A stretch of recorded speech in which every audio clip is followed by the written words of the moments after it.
은혜 받으실 하나님의 말씀은 요한계시록 14장 1절에서 5절까지입니다.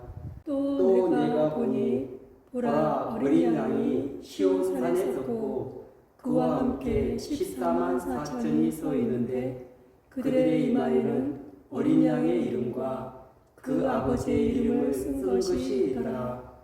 내가 하늘에서 나는 소리를 들으니 많은 물소리와도 같고 큰 우레소리와도 같은데 내가 들은 소리는 검은 고 타는 자들이 그 검은 고를 타는 것 같더라. 그들이 보좌 앞과 네 생물과 장로들 앞에서 새 노래를 부르니 땅에서 속량함을 받은 14만 4천 밖에는 능히 이 노래를 배울 자가 없더라. 이 사람들은 여자와 더불어 더럽히지 아니하고 순결한 자라. 어린 양이 어디로 인도하든지 따라가는 자며 사람 가운데서 속량함을 받아 처음 익은 열매로 하나님과 어린 양에게 속한 자들이니 그 입에 거짓말이 없고 흠이 없는 자들이더라. 아멘. 할렐루야. 오늘 또 예수 그리스도 안에서 좋은 일이 일어날 줄로 믿습니다. 아멘. 저는 오늘 요한계시록 14장 1절에서 5절 말씀을 근거로 해서 14만 4천의 정체성, 이런 제목으로 함께 은혜 나누는 시간 갖도록 하겠습니다. 아멘. 이 땅에 환난을 좋아하는 사람은 없습니다. 이 땅에서 심판을 좋아하는 사람은 없습니다.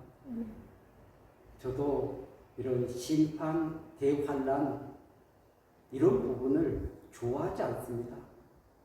그렇지만 성경을 바르게 해석해야 되기 때문에 이런 부분들을 다루고 있다는 것을 제가 이제 깨달아야 될 줄 믿습니다.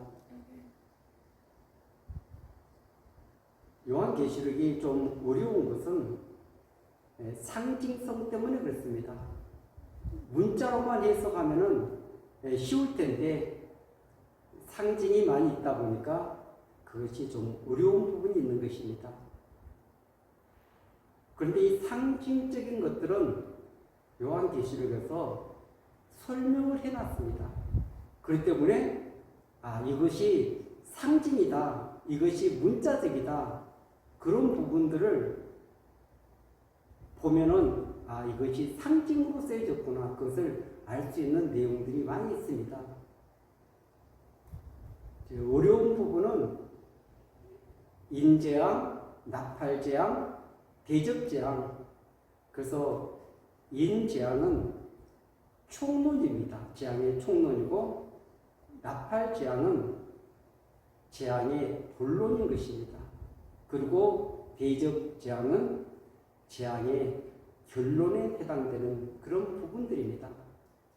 그래서 일곱째 인이 끝나갈 때 또 일곱째 나팔이 등장하는 것이고, 일곱째 나팔이 끝나갈 무렵에 일곱 대접재앙이 등장한다는 것을 우리는 알 수가 있습니다.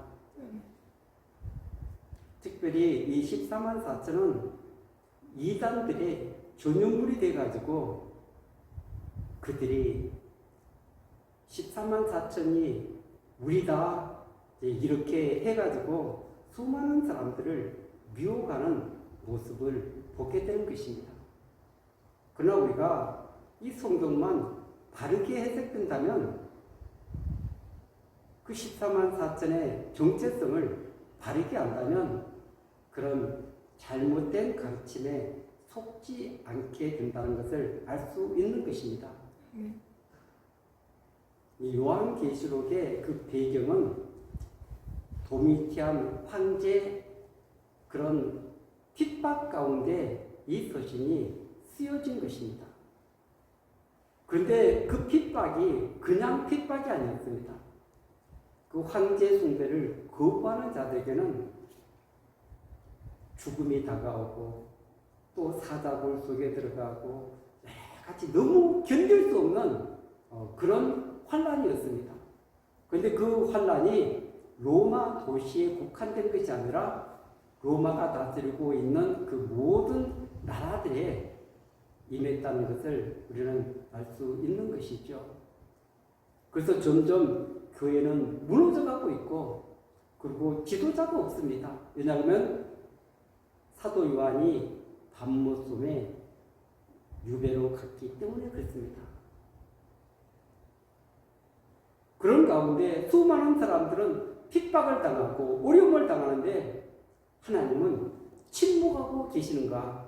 하나님은 정말 일하고 계시지 않는가? 그런 어려움 가운데 하나님은 사도 요한을 통해서 그분이 지금 살아계시고 이 역사의 수레바퀴를 움직이고 계시고 그리고 장차 이 모든 일들을 이루실 것을 다 보여주는 내용들이 계시록에 담겨져 있는 줄로 믿습니다. 왜 하나님은 침묵하시는가? 그 수많은 믿음의 사람들이 순교를 당하고 핍박을 당하고 어려움 가운데 있을 때 그러나 하나님은 모르시는 것이 하나도 없다는 것입니다. 그 7교회에 편지하는 것을 보면은 다 알고 계신다. 살아 계신다. 그리고 그 교회의 금초대 사이로 다니시는 그분. 오늘도 여러 가지 시련 가운데 있는 믿음의 사람들이 때로는 응답이 없을 때 그리고 앞이 캄캄하고 문제는 해결되지 않고 어려움 가운데 있을 때 때로는 포기하고 싶고 때로는 절망하고 낙심하고 있는 우리들에게 위로를 주고 소망을 주고 끝까지 믿음의 길을 걸어가라고 우리에게 독려하고 계시는 줄 믿습니다. 그래서 이 요한계시록의 특징들을 보면은 땅에 거하는 자, 하늘에 거하는 자, 이 두 가지를 계속 보여주고 있는 것입니다. 2장에서 3장은 7교회가 땅에서 핍박받고 고난 가운데 있는 그들의 모습을 보여주고 있는 것입니다. 그러나 4장과 5장은 하늘에서 그 영광스럽게 하나님을 찬양하고 예배하는 모습을 보여주고 있는 것입니다. 땅에서 하늘을 바라보라는 것입니다. 땅에서 그 주님을 바라보라는 것입니다. 그 주님의 통치가 이루어지고 있기 때문에 낙심하지 말고 절망하지 말고 위를 바라보고 주님을 바라보고 소망 가운데 걸어가라고 말씀하고 계시는 줄로 믿습니다. 그래서 6장에서 그 인재양 그런 첫사랑 가운데 있는데 또 7장에서는 14만 4천을 보여주고 있는 것입니다. 그리고 이 13장에서 바다에서 올라온 짐승 또 육지에서 온 짐승 그 짐승이 이마에 표를 받게 만들고 그리고 핍박하는 그런 교회를 핍박하는 그 가운데 14장은 하늘의 모습을 보여주고 있는 것입니다. 15장도 하늘의 모습을 보여주고 이 부분들이 시작하고 있다는 것을 우리는 알 수가 있습니다. 그리고 14장 이 마지막에 가면은 대추수가 거기 나오고 있습니다. 14절에서 16절까지가 알곡추수입니다. 그리고 17절에서 20절까지가 가라지 추수인 것입니다. 그래서 마태복음 13장에서 말씀하셨던 그 알곡, 가라지 이 추수가 여기서 이루어지고 있다는 것을 알 수 있는 것이죠. 그런데 이 추수는 좀 간단하게 나왔습니다. 14절에서 16절까지 읽어보면 또 내가 보니 흰 구름이 있고 구름 위에 인자와 같은 이가 앉으셨는데 그 머리에는 금면류관이 있고 그 손에는 예리한 낫을 가졌더라. 또 다른 천사가 성전으로부터 나와 구름 위에 앉은 이를 향하여 큰 음성으로 외치리되 당신의 낫을 휘둘러 거두소서. 땅의 곡식이 다 익어 거둘 때가 이르렀습니다 하니 구름 위에 앉으신 이가 낫을 땅에 휘두르매 땅의 곡식이 거두어지니라. 아멘. 여기가 알곡 추수입니다. 그리고 가라지 추수가 17절 이하에 나오고 있습니다. 또 다른 천사가 하늘에 있는 성전에서 나오는데 역시 예리한 낫을 가졌더라. 또 불을 다스리는 다른 천사가 제단으로부터 나와 예리한 낫 가진 자를 향하여 큰 음성으로 불러이르되 내 예리한 낫을 휘둘러 땅에 포도송이를 거두라. 그 포도송이가 익었느니라 하더라. 천사가 낫을 땅에 휘둘러 땅에 포도를 거두어 하나님의 진노의 큰 포도주 틀에 던짐에 성 밖에서 그 틀이 밟히니 틀에서 피가 나서 말굴레까지 닿았고 6,100 스타디온에 퍼졌더라. 아멘. 언뜻 보면은 이게 알곡같이 보이죠. 그런데 19절에서 하나님의 진노의 큰 포도주 틀에 던졌다는 것입니다. 그리고 거기에서 나오는 피가 1600 스타디온에 퍼졌더라. 아멘. 그래서 이 엄청난 그런 지금 가라지 추수를 통해 가지고 그 피가 뭐 한 320km 정도 엄청 먼 거리까지 이렇게 높이 쌓여 있는 모습을 여기서 이렇게 그리고 있는 것입니다.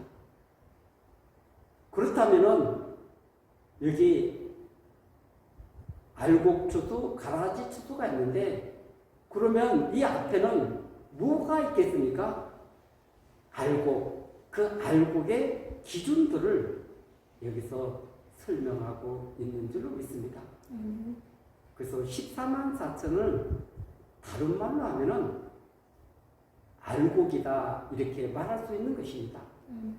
14장 1절에 보면은 또 내가 보니 보라 어린 양이 시온산에 섰고 그와 함께 14만 4천이 서 있는데 그들의 이마에는 어린 양의 이름과 그 아버지의 이름을 쓴 것이 있더라. 아멘. 오늘 이 14만 4천과 어린 양이 함께 서 있는 곳이 시온산이라는 것입니다. 그리고 이 14만 4천 이마에 어린 양의 이름과 아버지의 이름을 쓴 것이 있더라. 이렇게 말하고 있는 것입니다. 이름이 써져 있다는 것은 소유를 말하고 있는 것입니다. 소속을 말하고 있는 것입니다. 누구의 소유인가? 그리고 그 14만 4천은 어린 양과 함께 섰다. 시온산에 섰다. 물론 구약적인 배경도 시온산이라는 말이 여러 번 등장하지만 제가 오늘 신약 성경에서 한 구절을 보도록 하겠습니다. 히브리서 12장 22절, 23절, 24절입니다. 그러나 너희가 이룬 것은 시온산과 살아계신 하나님의 도성인 하늘의 예루살렘과 천만 천사와 하늘에 기록된 장자들의 모임과 교회와 만민의 심판자이신 하나님과 및 온전하게 된 의인의 영들과 새 언약의 중보자이신 예수와 및 아벨의 피보다 더 나은 것을 말하는 뿌린 피니라. 아멘. 이 부분을 제가 현대의 성경으로 한번 읽어 드리도록 하겠습니다.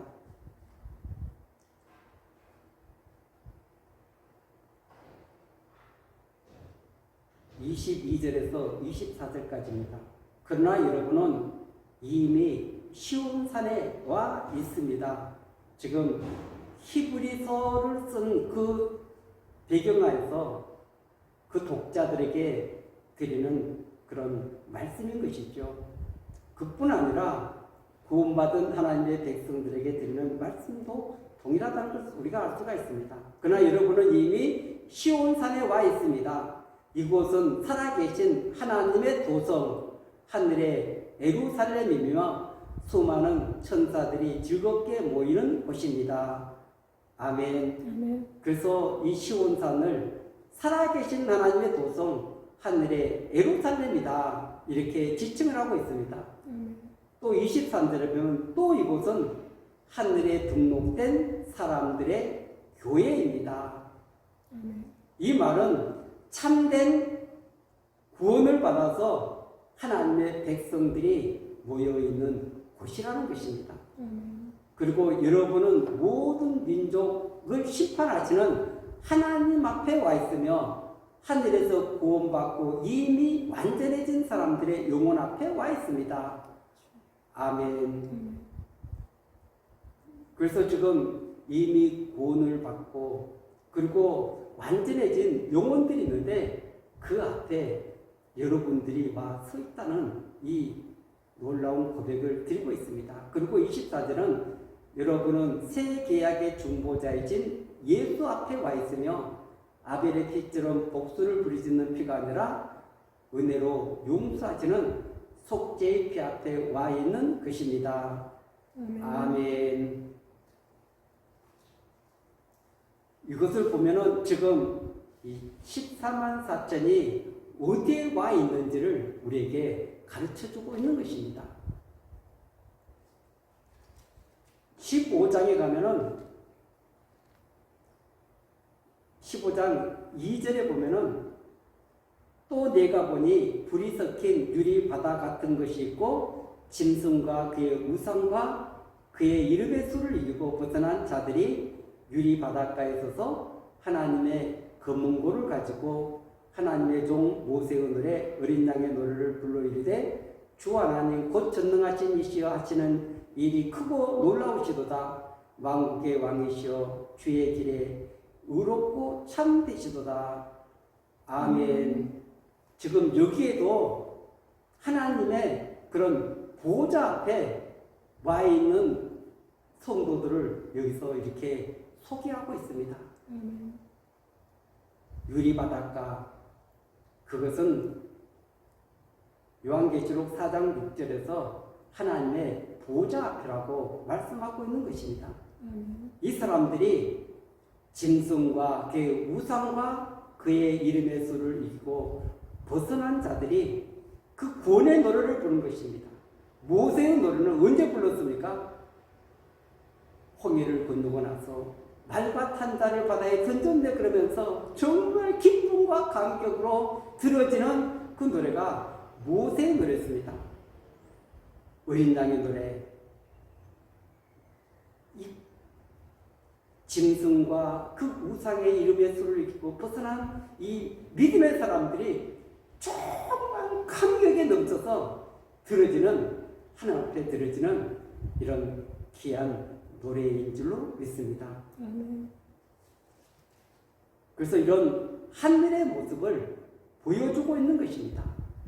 그러면서 이 자들이 지금 어떤 모습을 하고 있는지 이 정체성을 3절과 14장 3절에서 5절까지 말하고 있는 것입니다. 이것을 14만 4천을 정체성을 해석해 주는 내용들입니다. 그렇기 때문에 성경은 자세하게 거기 문자적인 것이 아닌 것은 상징적인 것을 이렇게 알려주고 있기 때문에 거기에 대해서 우리가 의문을 가질 필요가 없습니다. 3절입니다.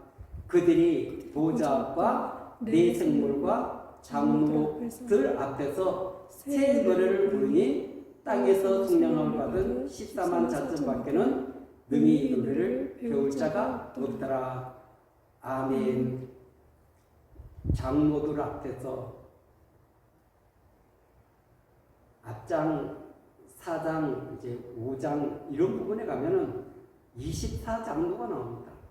24장로는 구약의 12지파, 신약의 12사도, 그래서 이 구약과 신약의 구원받은 성도들을 다 지칭해서 24장로라고 이렇게 부르고 있는 것입니다. 그런데 새 노래를 부르니 땅에서는 속량함을 받은 14명짝밖에 이 노래를 배울 자가 없더라.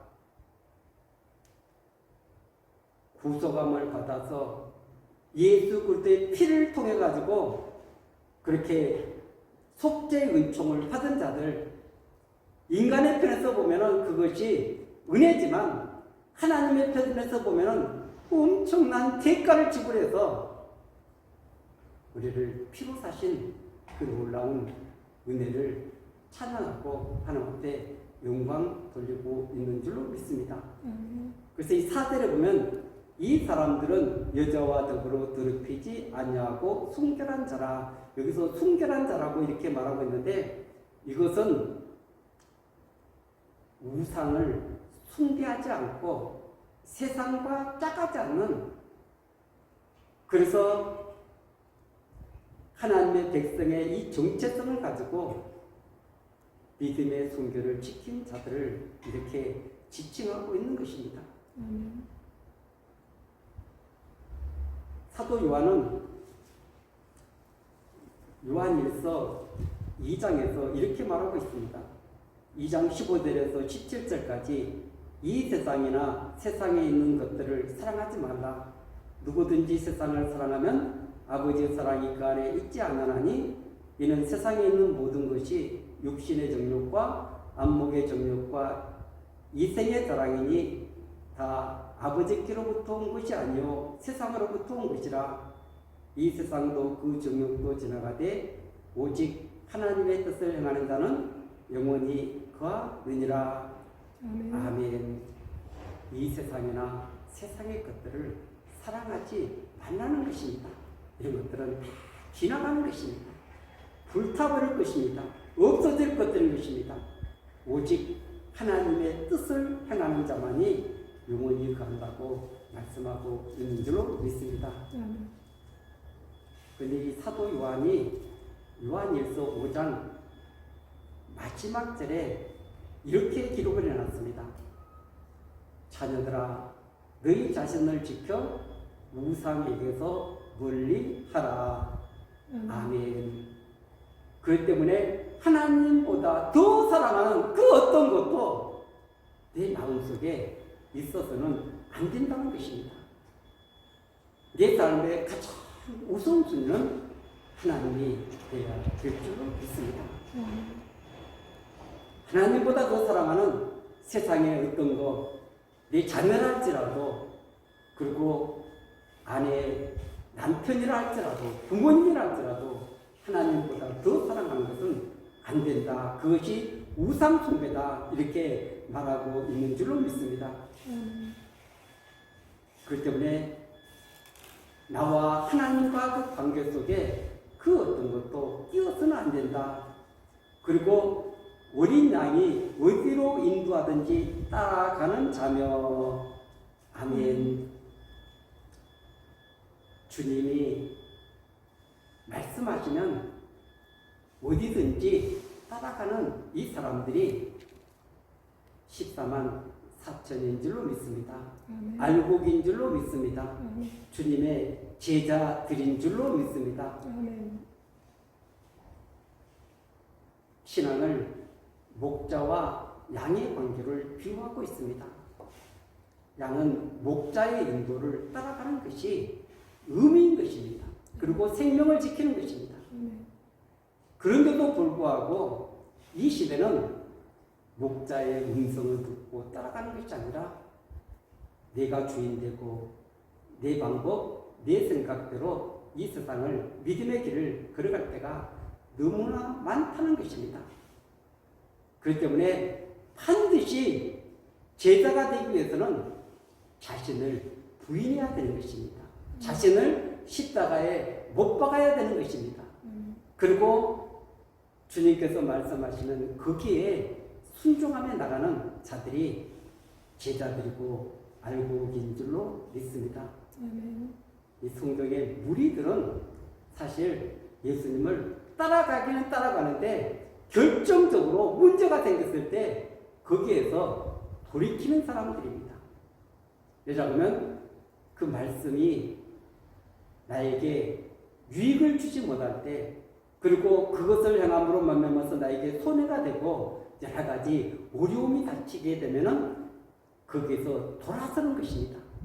그러나 제자는 그 말씀이 나에게 걸림돌이 되고 유혹이 되고 여러 가지 문제를 일으킨다 할지라도, 그러나 주님의 말씀이기 때문에 그 말씀을 의지해서 나아가는 것입니다. 붙들고 나아가는 것입니다.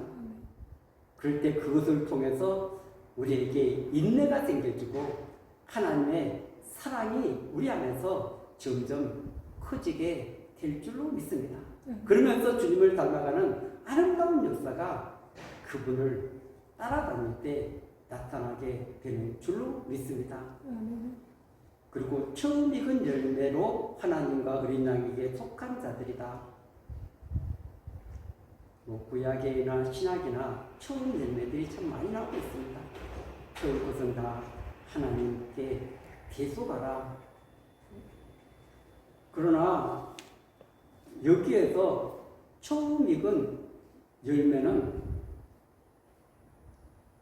그리스도를 통해서 속죄함을 받고 하나님께 속한 사람들을 이렇게 지칭하고 있는 것입니다. 그리고 5절에 보면 그 입에 거짓말이었고 흠이 없는 자들이더라. 아멘.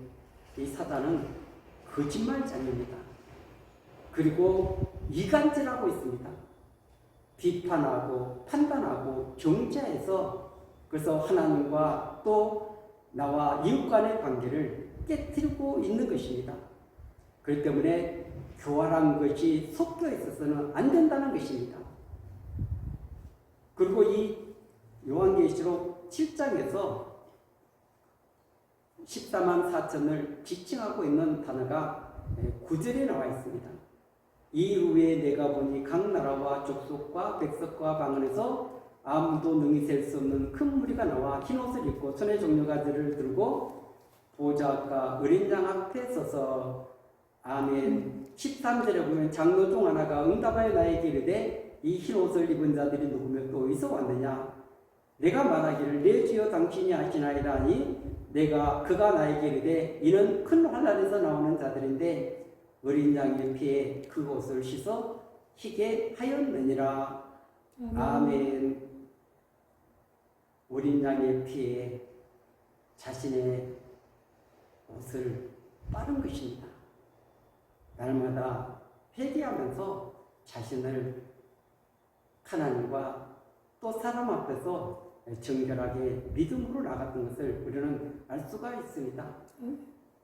그런 자들에게 15절에 보면 그러므로 그들이 하나님의 보좌 앞에 있고 또 그의 성전에서 밤낮 하나님을 섬기며 보좌에 앉으시니까 그들 위에 장막을 치시리니. 아멘. 주님이 그들을 텐트로 쳐서 성전 삼고 계시는 모습을 이렇게 지칭하고 있는 것입니다. 그러면서 16절 17절에 보면 그들이 다시는 줄이지도 아니하며 목마르지도 아니하고 해나 아무 뜨거운 기운에 상하지 아니하리니 이는 보좌 가운데 계신 어린 양이 그들의 목자가 되사 생명수sem으로 인도하시고 하나님께서 그들의 눈에서 모든 눈물을 씻어주실 것이니라. 아멘. 그래서 이 사람들이 구원이 확정되어서 지금 그 시온 산에서는 어린 양과 하나님과 함께 서 있는 이바에 그 이름이 어린 양의 이름, 하나님의 이름이 써진 사람들, 그리고 새 노래를 부르면서 순결한 자, 어린 양이 어디로 인도하든지 따라가는 자, 그리고 처음 익은 열매, 그 입에 거짓말이 없고 흠이 없는 자들이더라. 아멘. 그래서 사단과 같이 교활하고 섞어서 수많은 사람들을 미혹하지 않는 이런 정체성을 14만 4천이라고 지칭하고 있는 줄로 믿습니다.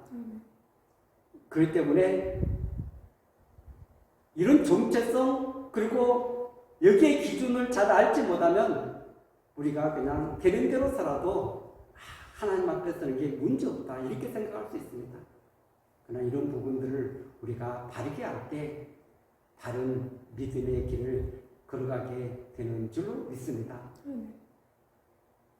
그래서 주님이 나에게 주인 되시는가 왕 되시는가 그리고 그분의 말씀에 순종하고 있는가 그리고 그분의 인도를 따라서 오늘도 믿음의 길을 걸어가고 있는가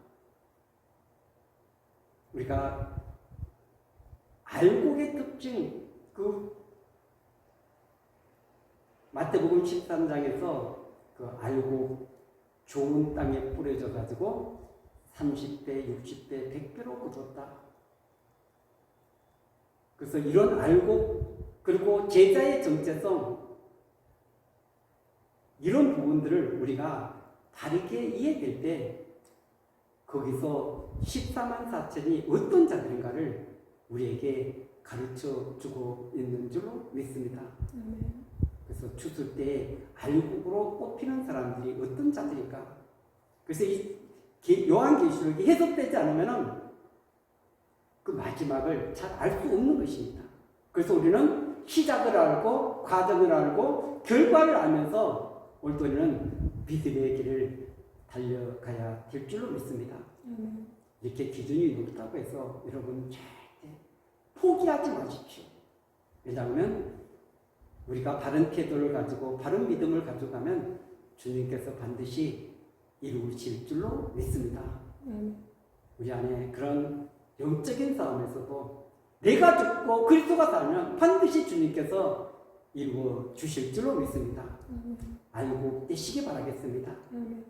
제자도의 정체성을 가지고 끝까지 믿음의 길에서 승리하는 저와 여러분들이 되시기를 예수 그리스도 이름으로 간절히 축원드리겠습니다. 아멘.